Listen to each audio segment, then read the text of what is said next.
Yan, tignan po ninyo. Aming kahilingan, kapayapaan ng bayan.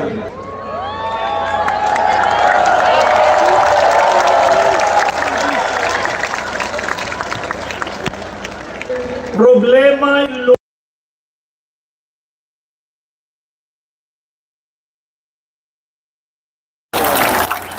Nandito na po tayo guys. serbisyo, huwag sariling benepisyo.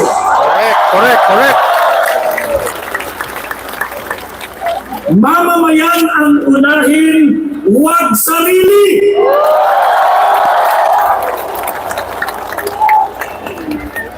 Aming kahilingan, kaunlaran ng bayan. Ayan. Magkaisa para tumatag ang bansa. Ayan, live na po tayo ha. Nahihirapan akong pumunta dito guys. Ayan.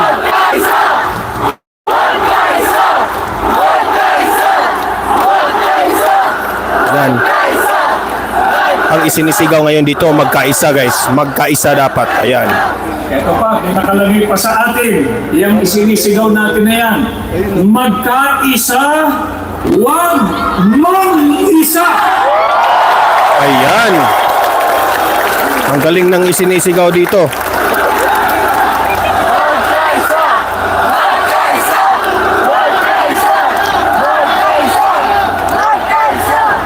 Bayan ang asikasuhin, hindi sariling mithiin. Tama. Unahin ang bayan, huwag bangayan.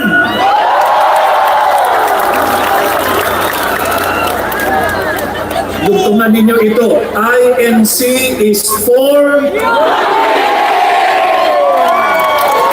INC is for unity po ang isinisigaw ngayon dito guys.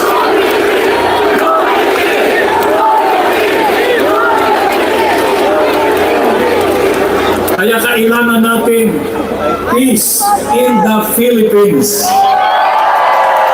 Ayan, grabe po guys. Bakit po Umiinit na po ganito dito, ang umiinit na po ating dito. mga panawagan? Kasi ayaw namin ng kaguluhan. Saan mang ito panig manggaling. Ang nais natin ay isigaw ninyo, kapayapaan!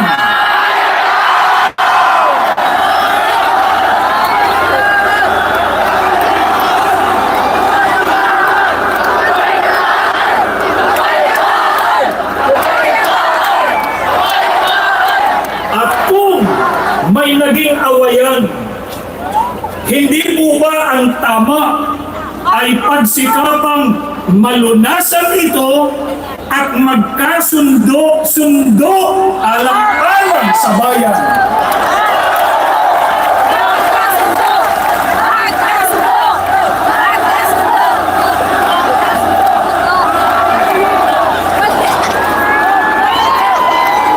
Sa pagkakaisa at sa kapayapaan, mananaig Ayan, at sa mapapayanig likuran ko ang at sa harap sambayanan. guys, Kaya grabe. sana Very crowded talaga dito. maging mabuting halimbawa ang ating mga namumuno sa pamahalaan.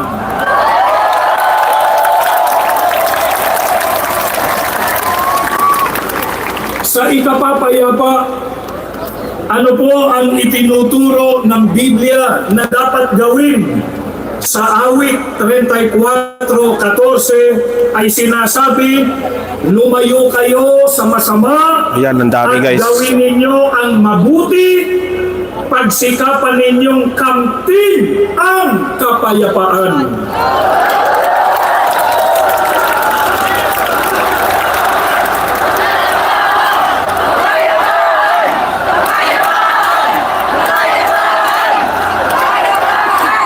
Ito po ang itinuturo ng ating Panginoon Diyos. Ito po ang dapat nating gawin para kamtan ang kapayapaan, lumayo sa masama, at gawin ang mabuti.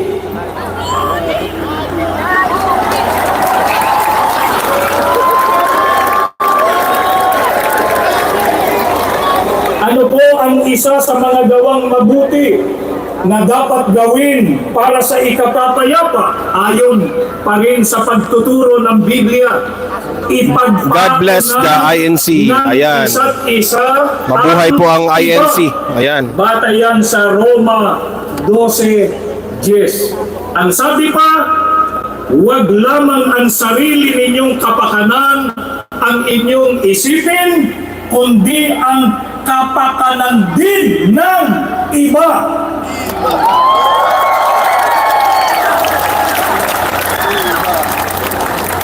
Yan ay nakabatay sa unang Korinto sa 10:24. Kaya para sa kapakanan ng kapwa-tao at mga mamamayan, Grabe puno dito guys. isang tabi ang mga pansariling kapakanan at mga personal na ambisyon.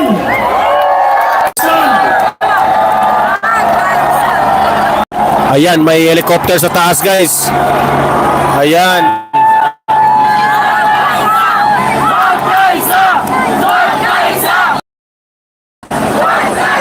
Umiinit na dito guys. Ang dami ng sumis.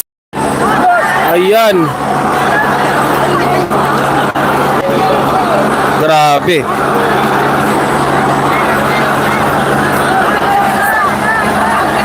Alang-alang po sa mahal nating bansa, dapat magkaisa at iwasan ang pagkakabahabahagi at kaguluhan. Bakit po dapat iwasan ng mga leader ng bansa ang pagkakabahabahagi at kaguluhan? Kapag nagkakabahabahagi tayo, ay hindi Rainier Mirandel, shoutout po sa inyo. ang kapayapaan.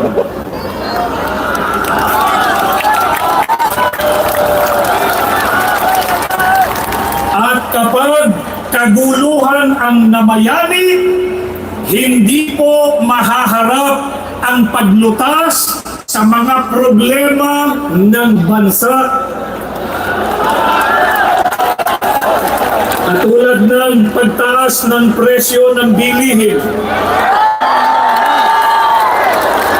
Seguridad Tama. ng mga mamamayan sa mga tumitinding kalamidad. Kakulangan sa hanap buhay. Kriminalidad. Insurgency. At marami pang iba. Ang mga ito'y nakapagpapalapang ang ekonomiya. May dalawa pong helicopter dito guys na nag-iikot. Dalawang helicopter. Ng kalagayan ng pamumuhay ng karaniwang Pilipino.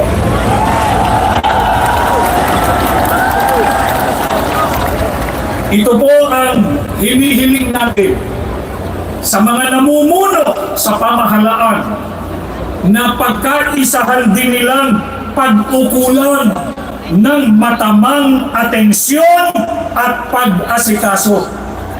Sa halip na bangayan ang kapakanan ng Pilipinas, nawa ang pag-ukulan nila ng pansin at panahon.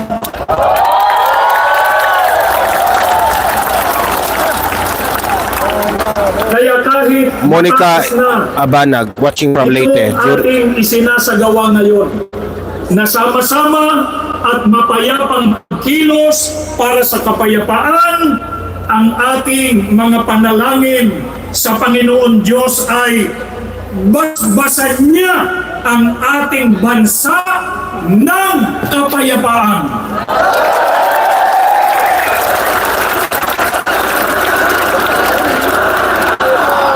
Ayan, sobrang dami ng INC oh. Akina Yoshida po, sa maraming salamat po sa 35.90. Ayan. The Ghost, Don Mar, si Tori na naman yung nasa helicopter. Upang malikatin nila ang kanilang sinumpaang tungkulin na siyang dahilan kaya sila inihalal ng taong bayan. Maraming salamat po sa inyo. Ayan. Pangalawang speaker pa lang yun guys ha. Pangalawang speaker pa lang yun.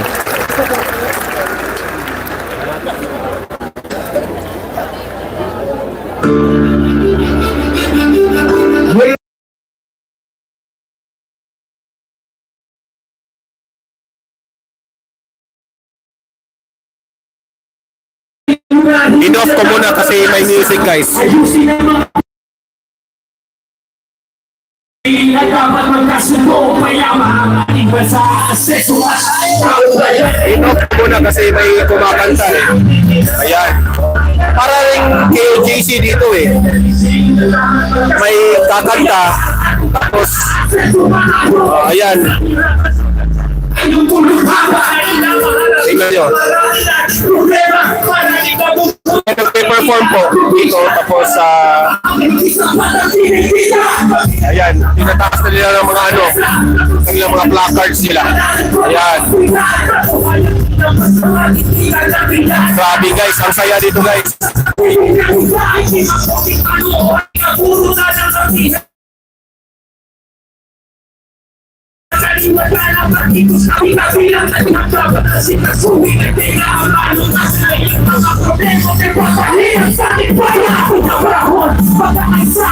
Ayan, may kumakanta guys.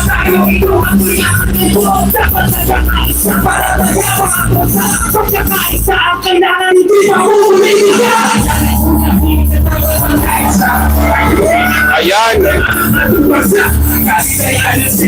Yung kanta ko ay pagkakaisa.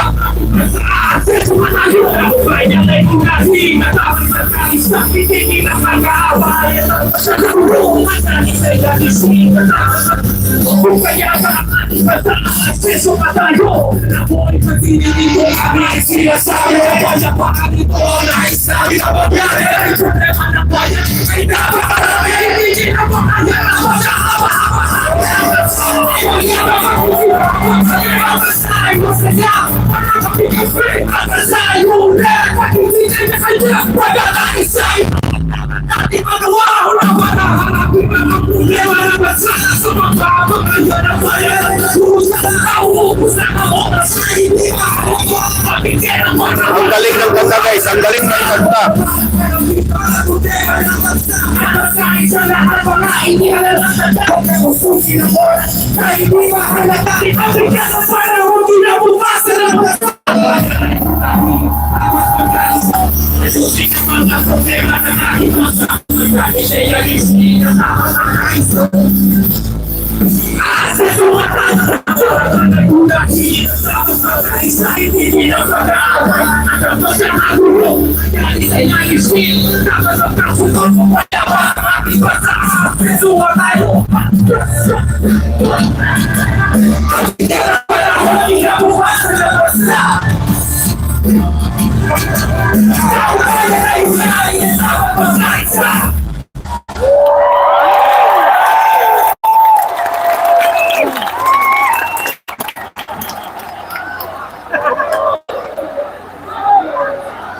I think susunod na yung third speaker natin ha.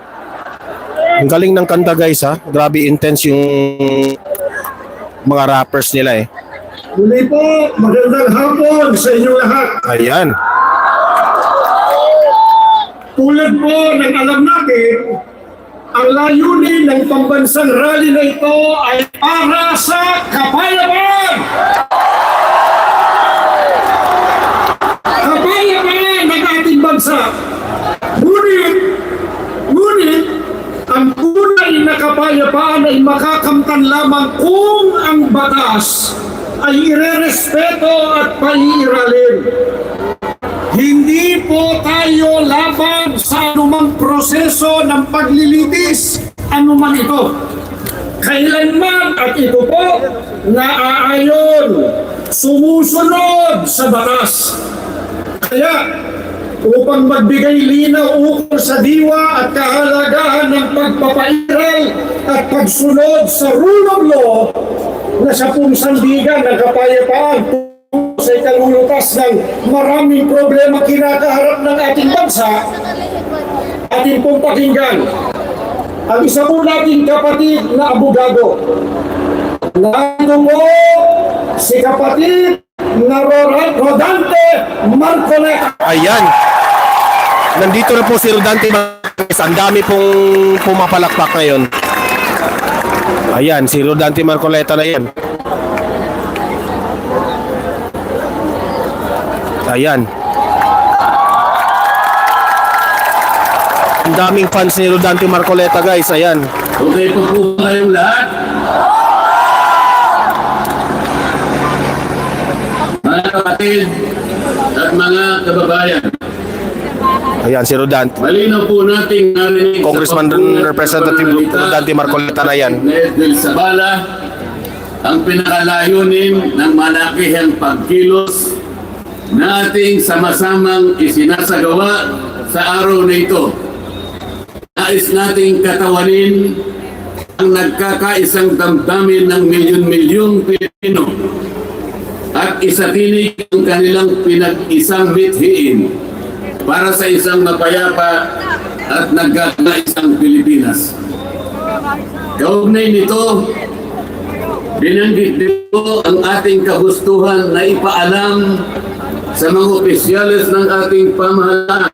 Okay lang ba yung guys, audio at video natin? Okay lang ba? Ayos at epektibong paglilingkod at paglutas sa lumalalang kahirapan na pinalubhapan ng katiwalian at korupsyon, kalamidad, kriminalidad, mangayang pampolitika at iba pa. Kinikilala po nating lahat na nagkakatipon ngayon na sa pagkakaisa, kapayapaan at pagkakasundo lamang natin makakamit. Okay lang, host. Okay, maraming salamat, Len Gardo. Maraming salamat. Loud and clear, Don Mar. Lulit. Maraming salamat po. Ng kapatid na Romel Topacio, tindigan ang pagtitipong ito ng Iglesia ni Cristo ay konkretong kahayagan ng suporta sa naunang pahayag ng Pangulong Bongbong Benefrido Pareño, maraming salamat. Okay ang sound, ayan. Laban kay Vice President Sara Duterte. Kinatigan din po ng Iglesia ni Cristo ang posisyon ng Pangulo na ang impeachment ay hindi makapagdudulot ng kabutihan sa buhay ng kahit isang Pilipino. Hindi lamang ito pag-aksaya sa oras ng pamahalaan, kundi makakahadlang din sa pagre-resolve. Ato Galano, perfect sounds. Ayan, maraming salamat po. Mataas na presyo ng bilihin, mababang kalidad ng edukasyon, infrastruktura, serbisyong pang-medikal, kriminalidad, seguridad at iba pa. Higit sa lahat, ang pagsusulong ng impeachment ay mauwi lamang sa pagtatalo-talo at Teresita Misa, maraming salamat. lamang ng mga mamamayan, kundi pati na rin ng mga opisyalis ng gobyerno. Ipinaalala rin na kapag nagtatalo-talo ang mga nasa pamahalaan, apektado ang taong bayan, at kapag magulo ang bansa, ang mga tao ang kawawa.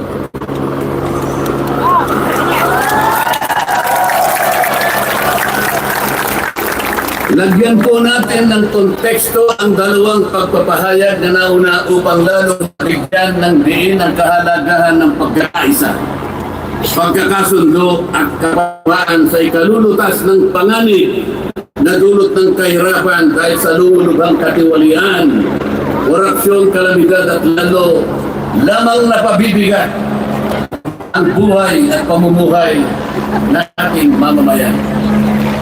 Sa isang unang balita ng periodikong Philippine Star, 4 na araw na nakararaan ay ganito ang sinasabi. Based on a recent SWS survey, an estimated 17.4 million Filipino families considered themselves poor in the last quarter of 2024. This number represents 63% of the survey respondents, the highest self-rated poverty in 21 years. Across the country, Mindanao had the highest self-rated poverty at 76%, followed by Visayas at 74% and Luzon at 55%. Mga kababayan, sa tayang 5 ang miyembro bawat pamilyang Pilipino nangangahulugan na aabot sa 87 milyong Pilipino sa ngayon ang nagsasabing sila ay mahirap. Tumbas ito ng 75% ng ating populasyon ngayon na tinatayang 116 million o higit pa. Gusto ko pong banggitin sa inyo at kailangan malaman ninyo na taong ito ang ating national budget ay nagkakahalaga ng 6.3 trillion pesos. Ito po ang ating national spending. Ibig sabihin, ito pong halagang ito ang gagamitin dapat ng pamahalaan upang tugunin ang lahat ng pangangailangan, pangkabuhayan, panglipunan, pangkalusugan, pang-edukasyon, pang-seguridad, lahat ng kakailanganin alang-alang sa kapakanan ng bawat isang Pilipino. 6.3 trillion pesos. Ngunit,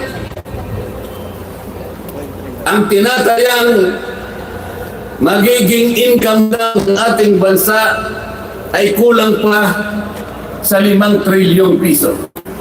Ang ibig pong sabihin, meron tayong deficit. Meron tayong kakulangan na 1.5 trillion pesos. Ito po ang ating ipangungutang sa taong ito. 1.5 trillion pesos. Ibig sabihin po, bawat araw tayo'y gagasta ng 17.6 billion pesos. Araw-araw. Ngunit ang ating kinikita ng bansa ay 13.4 billion pesos lamang.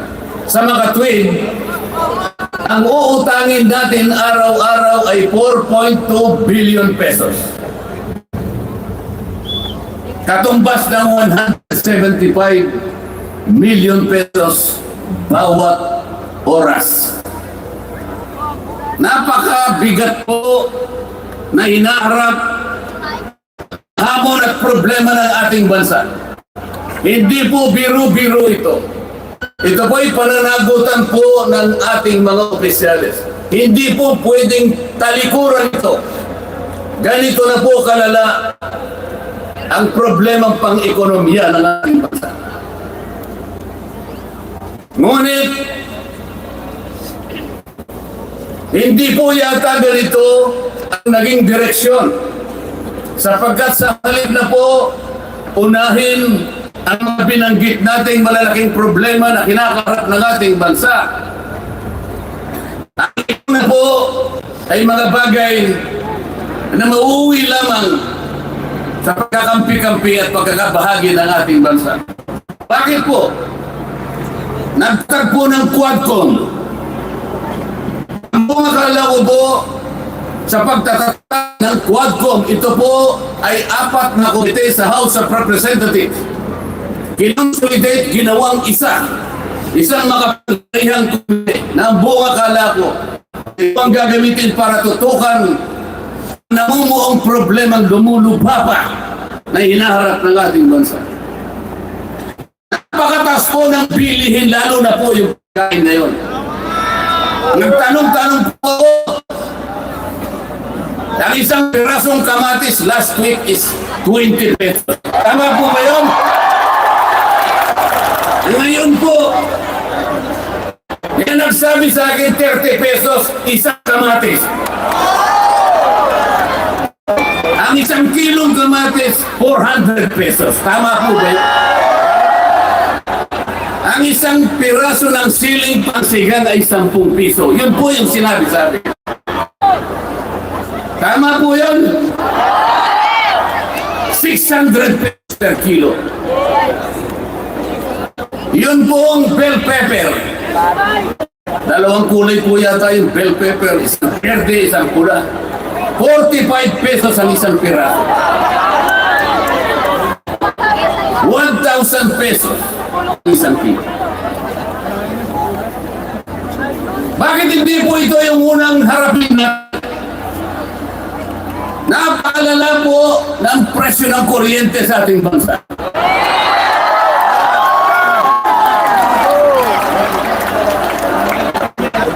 Meron po akong isinulong na 10 panukalang batas na ang tanging layunin ay ibaba ang kuryente sa bansang ito.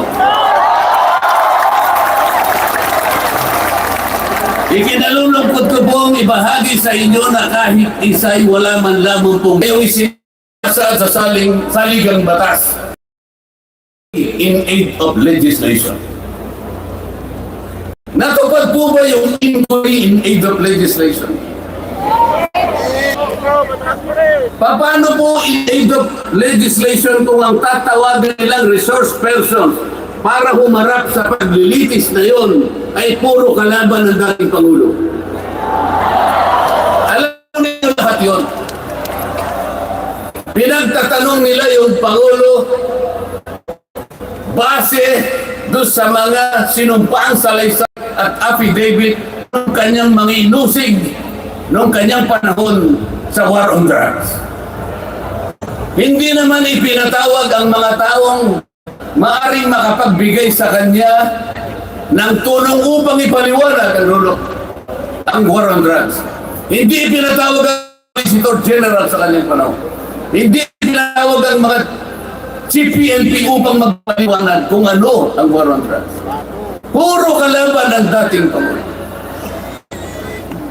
Yung mga abogadong kasama niya para magtanggol sa kanya, hindi pwedeng magsalita.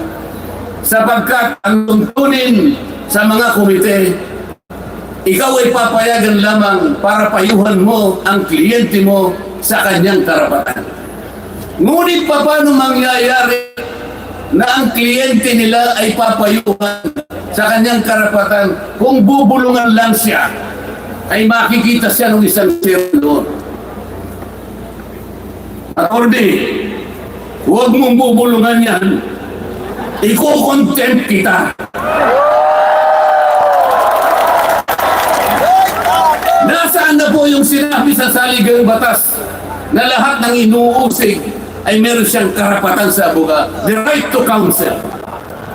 Wala na po. The right to confront your accusers. Wala po mga accusers. Ang ginagamit ko ay mga sinumpang salaysay, hindi man lang in-authenticate, ipinalagay na totoo lahat ang nakasaad ng mga aligasyon. Live po ito, live. Ano gagawin ng isang tao sa harap ng ganito na walang rule of law at walang due process? Ito po ang pinag-umpisahan ng kaguluhan at pagkakahatihan. Sa kagustuhan po nila na mausig ang dating Pangulo, ayaw po nilang pumunta sa korte, ayaw nilang pumunta sa piskal. Ano po ba ang sinasabi ng mga desisyon ng Korte Suprema? Kapag napatunayan nyo ang isang tao ay nakagawa ng kahit anong paglabag sa lahat ng batas, anumang batas, dalhin ninyo sa piskalya, dalhin ninyo sa korte. Yun ang paraan. That is the rule of law.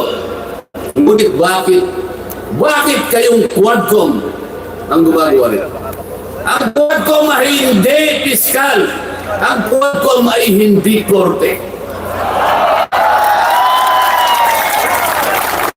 Nagkukunwa lang na korte. Yung mga chairman ng 4 na komisyon, wala ni isang abogado. Pero naalala ko yung isa doon kamukha ni Atty. Agaton.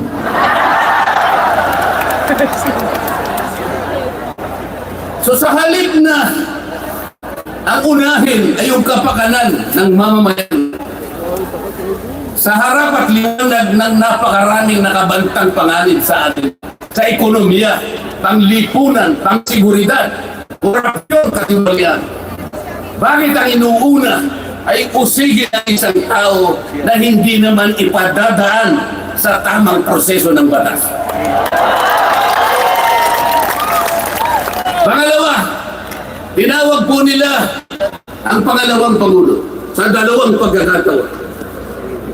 Una po, nung magpipresent siya ng budget. Ang pinipresent po niyang budget ay budget for 2025. Akalain po ninyo ang gusto nilang tanungin ay yung pagkakagasta ng kanyang budget noong 2022 and 2023. Saan ka na nakakita ng ganong klaseng direksyon? 2025 ang dapat pag-usapan, ang kanilang tinatanong ay paggamit o paggasta niya noong 2022 at 2023. Ang sabi po ng Vice President, siguro nainis na rin, I forgo my opportunity to defend this 2025 budget and I leave the discretion of the House of Representatives as presented. Ayaw pa nilang tanggapin. Nang-ibig sabihin, ayaw ko nang i-depensa sa inyo. Bahala na kayo. Kung anong gusto nyo ibigay sa akin, bahala na kayo. Ano pong ginawa nila? Hindi. Kinakailangan sagutin mo lahat ito. Walang exemption dito.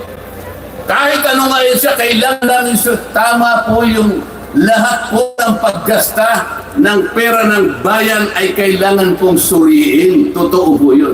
Ngunit meron pong pagkakataon at panahon sa paggawa nito. Hindi po sa panahon ng pipresenta ng budget. So, ang ginawa po nila, tinawag uli ang pangalawang Pangulo sa isang pagdinig sa isang committee na kung tawagin ay Committee on Good Government. Alam po ninyo yung pagsisimula nila para magkaroon ng katwiran na masapi na ang Vice President. Inasangkapan nila yung isa sa amin, isang representative sa Manila, tumindig at nag-privilege speech. Yung subject matter po ng kanyang privilege speech ay kaugnay po ng budget na pinagtatalunan na po sa plenaryo at sa committee. Sa tuntunin po ng House of Representatives, no one should avail of the privilege hour if the subject matter is related to a pending bill. Nandun na po yung bill sa baba. Pinagsalita pa po ng isa. Nung banggitin ko po ito, nire-raise ko po, sabi ko, wala pong katwiran ito. Kailangan po tindigan ninyo, sundin ninyo ang ating tuntunin. Kapag hindi tayo sumunod sa ating tuntunin, sino maniniwala sa atin na tayo may karapatang gumawa ng batas para sa ikabubuti ng ating bansa?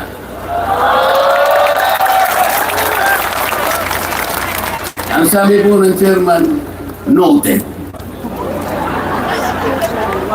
Saan naman nakakita ng ganun? Ang House of Representatives ay lugar ng pagdidebate. Doon masusuri kung sino ang may katwiran. Kung hindi magsasalita ang chairman. At pagkatapos po, sinabi ko pa, bakit ba ako?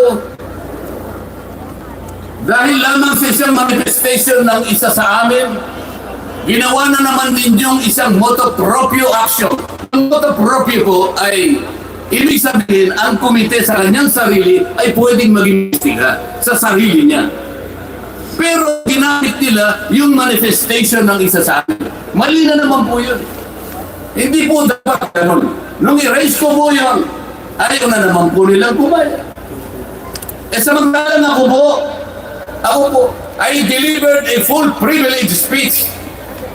DepEd din ang pinag-uusapan nun. At ang raise ko po ay yung katiwalian involving more than 3 billion pesos government annual audits of the Commission on Audit. Kahit na full privilege speech, hindi man lang po ni-reverse. Samantalang yung illegal po na privilege speech, dali-daling ibinigay agad sa Committee on Good Government. Kahit na illegal, kahit alam nilang mali. Ito po yung problema. So sabi ko, Mr. Chair, bakit tayo po ang sumusuri? Bakit tayo po ang nag-audit ng confidence funds funds ng Vice President. Bakit tayo po?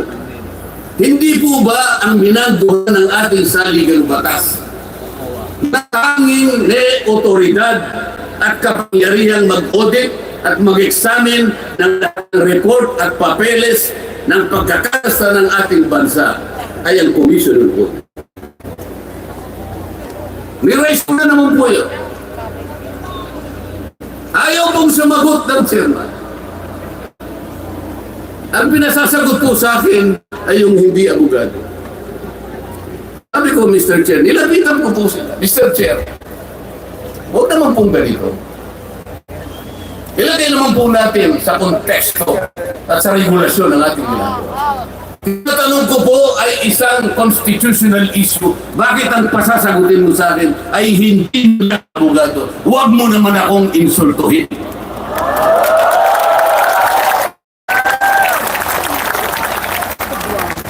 Doon sa puntong yun, alam po ninyo, pati yung kinakain ko po, kaya pinagtripan nila.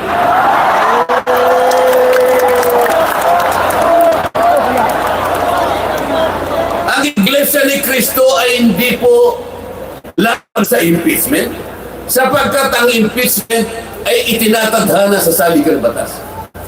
Ngunit, kung ang paraan ng pagsasagawa nito ay wala sa batas at wala sa tuntunin, ito ay pagmumulan ng kaguluhan, pagmumulan naman ng pagkakabahabagi ng ating bansa. Ito po ang gusto nating iwasan. Ito po ang gusto nating iwasan. Iniimbestiga nila po yung confidential funds. Ang tanong ko po, Mr. Chairman, mahigit pong 400 opisina at ahensya ng ating pamahalaan ang tumatanggap ng confidential funds. At sila din ay natatawagan ng pansin ng Commission on Audit. Bakit naman isang opisina lang ang pinipilit niyong usisain? Hindi ba masyadong halata namang pamumuliti kaya? Correct. Ito po yung gusto nating liwanagin. Hindi po tayo laban sa pag-iimbestiga ng katiwalian. Ilagay po natin sa ayon. Sana man lang kumuha sila ng ilang pang mga bahagi ng opisina na kagaya din ng paggagamit ng confidential funds, sapagkat ang layunin po raw ay makagawa ng batas. Kung talagang gusto ninyong gumawa ng batas, kasi po in aid of legislation, palagi po ito ang nagagamit, inquiry in aid of legislation. Nasa saligang batas po naman talaga ito. Kaya lang, meron pong limitasyon ang inquiry in aid of legislation. Ano po yung unang limitasyon? Kailangan po meron ka ng nakabalangkas na batas pangkala. Hindi mo lang makumpleto sapagkat nag-aatubili ka, baka merong impact ito sa ibang sektor. Kaya tatawag ka ng mga tao na makatutulong tayo para sa ganun makumpleto mo ang iniisip mong panukalang batas. Pagka ganun, alam niya kung sinong tatawagin niya. At alam niya rin kung anong itatanong niya. Hindi po ganun ang nangyayari ngayon eh. Dahil nga wala na pong rule of law, basta na lang sila tatawag ng kahit sino sapagkat hindi naman po talaga ang layunin ay gumawa ng batas kung hindi usigin ang taong gusto nilang usigin. Ito po ang nangyayari.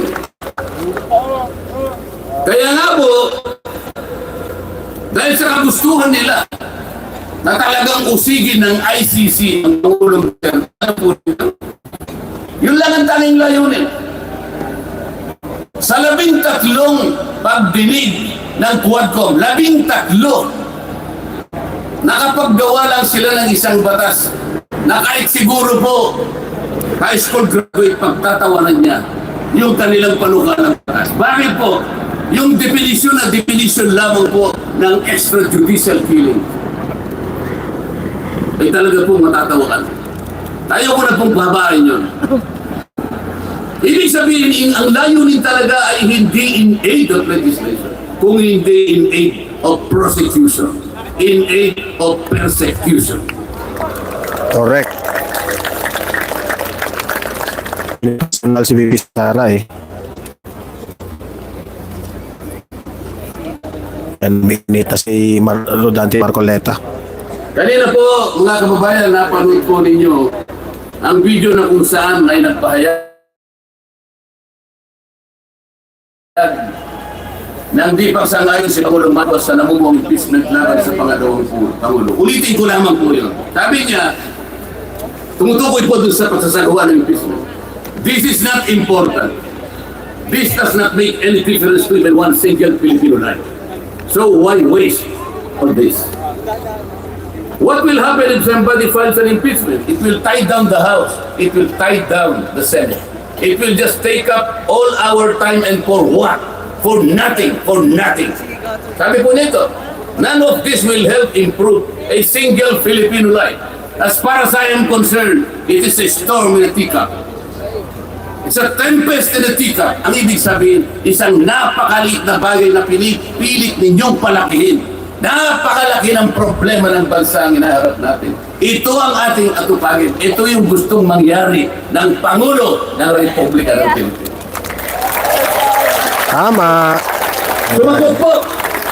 Sumagot po ang liderato ng House of Representatives.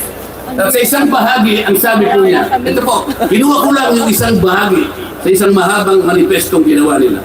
Sabi po ng House of Representatives, yung tugon doon sa sinabi ng ating Pangulo.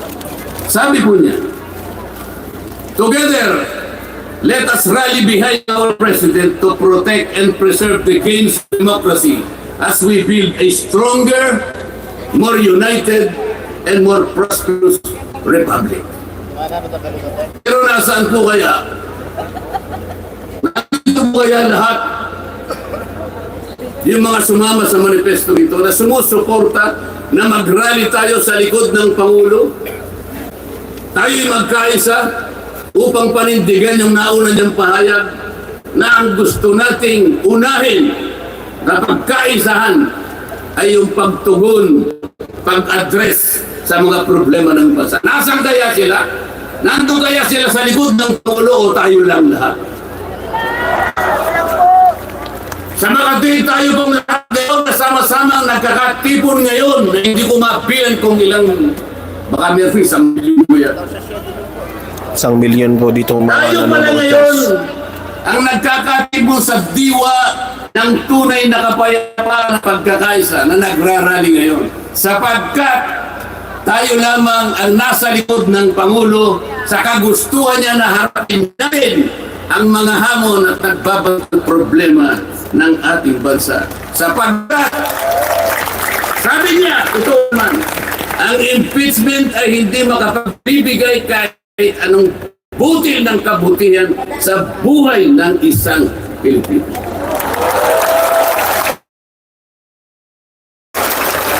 Sinisingle out kasi Bago nila. ako magtapos, ay nais ko pong sipiin dito ang butil ng kaalaman na inalaw sa isang 1957 Nobel na ang pamagat ay Atlas Shrugged ni Alice O'Connor na kilala sa taguring Ayn Rand. Ang sabi po niya. Sa English muna po, pasensya na po kayo. When you see that in order to produce, you need to obtain permission from men who produce nothing. When you see that money is flowing from those who deal not in goods but in favors. When you see that men get richer by grab and pull, not by work. And your laws don't protect you against them, but protect them against you. When you see corruption being rewarded and honesty becoming a self-sacrifice, you may know that your society is doomed. Kapag nakikita po ninyo na para tayo ay mag-produce, ay hingi pa tayo ng permiso sa mga taong hindi naman nakakapag-produce. At nakikita po nyo na umaapaw ang pera sa pamagitan ng patagong transaksyon at hindi sa pamagitan ng mga merchandise na nakikita natin. At nakikita ninyo kanya na yung iba ay lalong nagiging mayaman sa magitan ng katiwalian at hindi sa magitan ng trabaho. At ang mga batas ninyo, sila pa ang pinuproteksyonan. At ang batas ninyo ay sila pa ang lumalaban sa inyo. At kapag ang corruption ay ito ang itinatadhana, ito ang binibigyan ng reward. At yung katapatan, ito ay nagiging sakripisyo pang personal. Alam na ninyo na inyong lipunan ay nasa kapahamakan. Mabigat po ito. Mabigat po ito. Ito ang dapat harapin ngayon sa pamamagitan ng pagkakaisa, pagkakasundo at kapayapaan. Hindi po biro-birong problema ang inaharap ng ating bansa.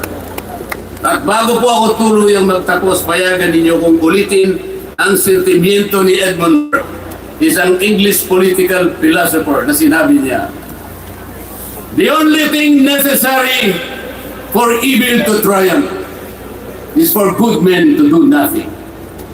Sa Tagalog po, ang tanging kailangan para magtagumpay ang kasamaan ay magsawa ng kibo at walang gawin ang mabubuting tao.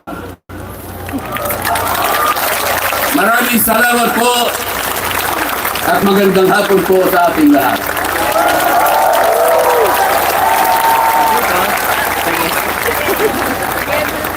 Ayan, tapos si Congressman Marcoleta ang mag-speech. So, ayan.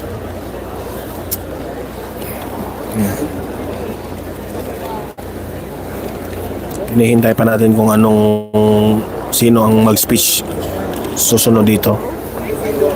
Ngayon naman po ay pakinggan natin ang kapatid na Arnel Tumalan para sa napakahalagang mensahe. Ayan, si Ardel Tumalan.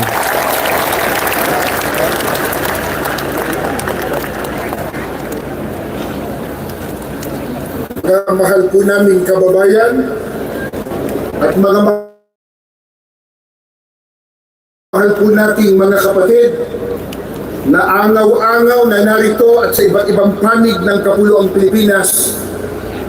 Kanina po, bago tayo magsimula, ay binati tayo ng ating mahal na tagapamahalang pangkalahatan ng Iglesia ni Cristo, ang kapatid na Eduardo V. Manalo.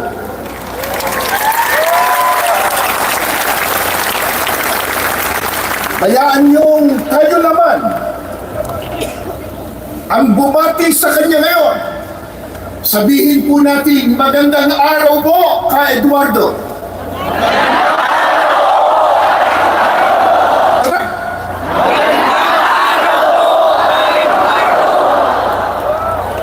Mga mahal po namin kababayan at mga kapatid, sa inyo man po, magandang hapon sa inyong lahat. Maraming salamat po sa inyong pagdalo at pakikisa sa isang dakilang at masaysayang aktibidad na ito. Narito tayo ngayon mula po sa iba't ibang sektor ng lipunan, iba't ibang reliyon, gaya po ng ama, pambansang rally, isigaw po natin ang kapayapaan! Kapayapaan! Kapayapaan!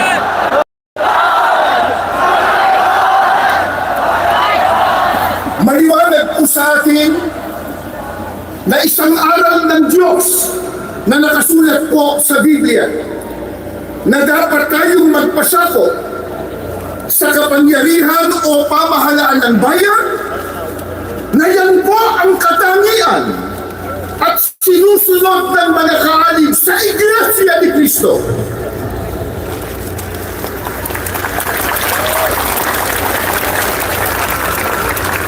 Patuloy din po natin iginagalang at pinaninindiganan ang simulain ng paghihiwalay ng pamahalaan at relihiyon na itinatadhana po ng ating saligang batas.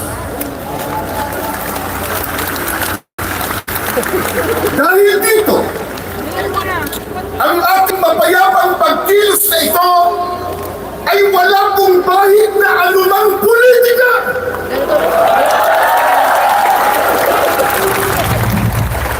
Ni hindi po tayo naghihimasok sa mga pinuno ng ating bayan sa pag-ugit nila ng pamahalaan. Hindi po natin nais makialam sa pagpapatakbo ng pamahalaan ng ating bansa. Ano po ang nais ng maraming kababayan po natin at nag-angaw-angaw na kaalig sa Iglesia ni Cristo narito ngayon? Ang nais po natin, ang maliit na tinig na ngayon ay pinagsasama-sama natin sa ating rally, mapakinggan naman ng pamahalaan.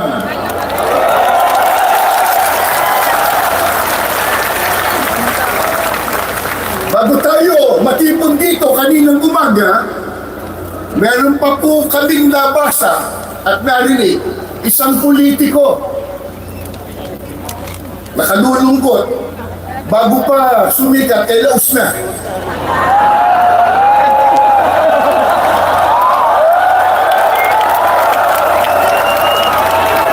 Nang makita po ang milyong ito, milyong-milyon, na dami ng tao, abay sinabi niya kanina, kahit marami yan, minorya pa rin sila.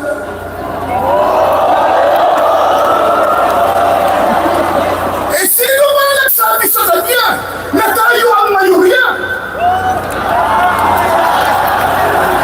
Pero, sa dami natin ngayon, at sa lakas ng tinig ng mga mamamayang Pilipino, eh parang tayo lang nasa mayorya.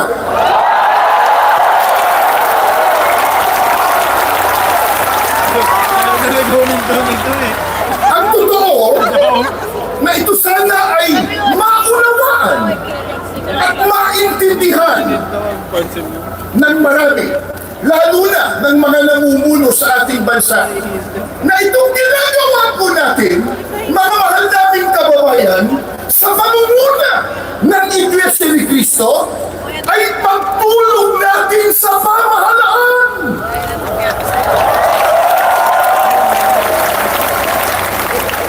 Tumutulong tayo sa kanila na kanilang makita, na kanilang madama ang tunay na damdamin ng taong bayan na naglukluk sa kanila.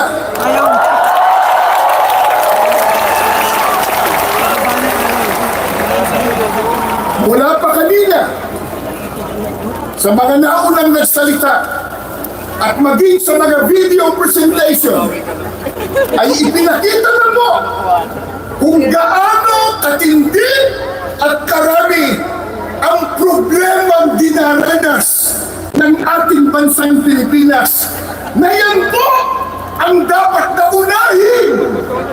unahin na asikasuhin at bigyan ng solusyon ng mga naluklok sa tungkulin o namumuno sa ating bansa.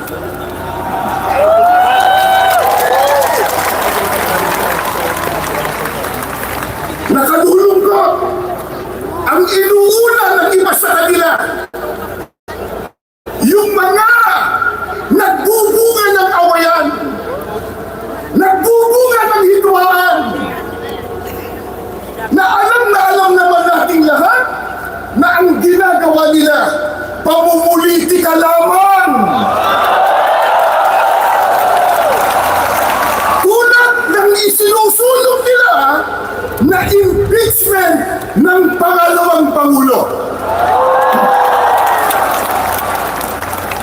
Sinabi na ng ating kagalang-galang na Pangulong Ferdinand Marcos Jr.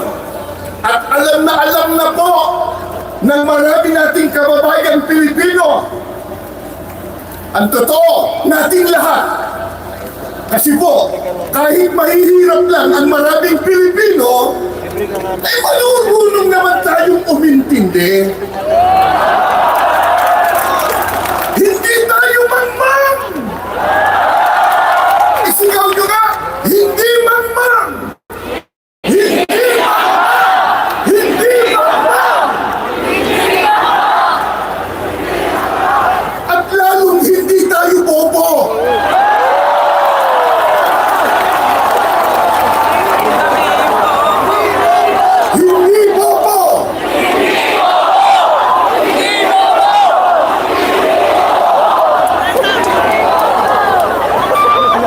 Sana marinig yan ng isang abogado. Naintindihan po natin, naunawaan po natin na yung sinabi ng Pangulong Ferdinand Marcos Jr. ay tama. Totoo na yung isinusulong nilang impeachment laban sa pangalawang Pangulo, hindi po makatutulong. Hindi po makapag-aangat ng kalagayan ng pamumuhay ng kahit isang Pilipino. Ang tanong,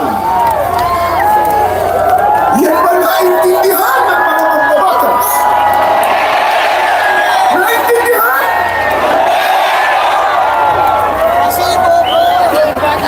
May ginawa silang manifesto raw na sila daw ay nagkakaisa na suportahan ang Pangulo ng ating Live bansa. tayo. Kaya lang, nakapagtataka, ang kanilang ginagawa, kabaligtaran. Sa pagkatahasa nilang sinasalugan, kinokontra yung sinabi ng Pangulo ng Pilipinas. Mga kaibigan, mga kababayan, at mga mahal po natin mga kapatid, hindi maikakaila, matindi na ang problemang nararanasan ng ating bansa, lalo na po sa ekonomiya. Hindi po ba yan ang dapat talagang unahin at bigyang solusyon, bigyang prioridad ng mga namumuno sa ating bansa? Gaya lang nabanggit natin, nakalulungkot po sapagkat hindi yan ang nakikita natin ginagawa ng iba sa kanila. Ang ginagawa ng iba ay nagpapalubha sa problema pangkabuhayan ng Pilipino. Ang magbigat pa, yung ginagawa nila, nagdudulot ng bahabahagi, nagdudulot ng kaguluhan, hidwaan at pagtatalo.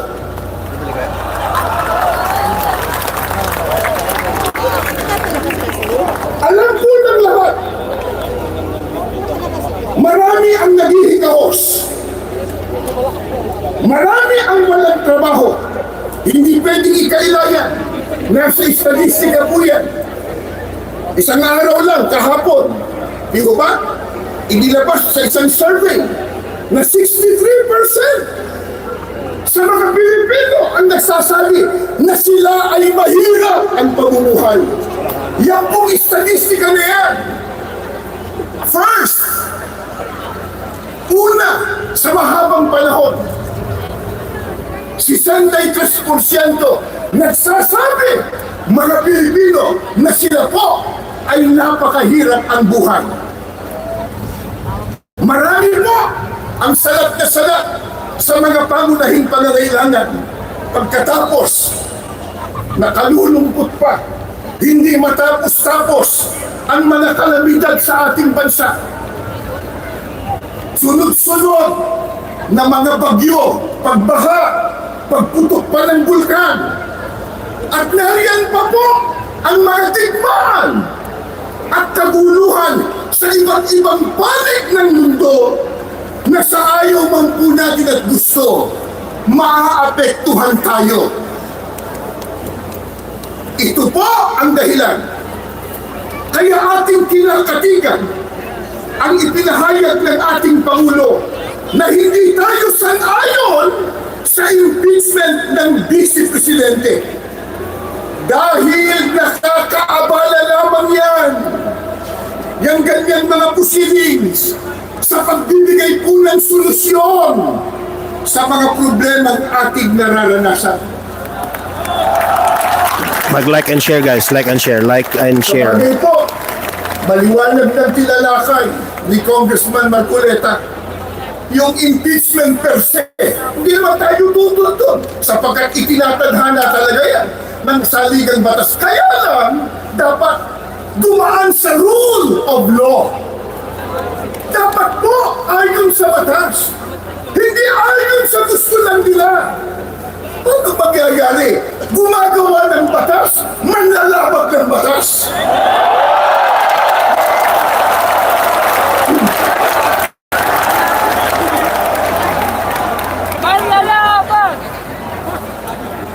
Kaya, ang ating panawagan sa mga mahal po nating leader sa ating bansa, gaya ng nakasulat sa inyong mga placards at inyo pong isinisigaw, mga kapatid at mga kababayan, unahin po natin ang tao, hindi ang kapakanan ng partido.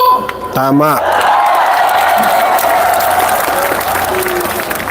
Servisyo po muna bago ang sariling gusto at benepisyo. Ngayon ay 2025 na. Sa bagong taon ay unahin ang pag-unlad ng bayan, hindi ang pagpapagayan. Correct. Tinitira yung mga Duterte eh. Ano ang pinakalimiti? At hinahanap ng bawat isang mamamayang Pilipino, ng bawat isang narito,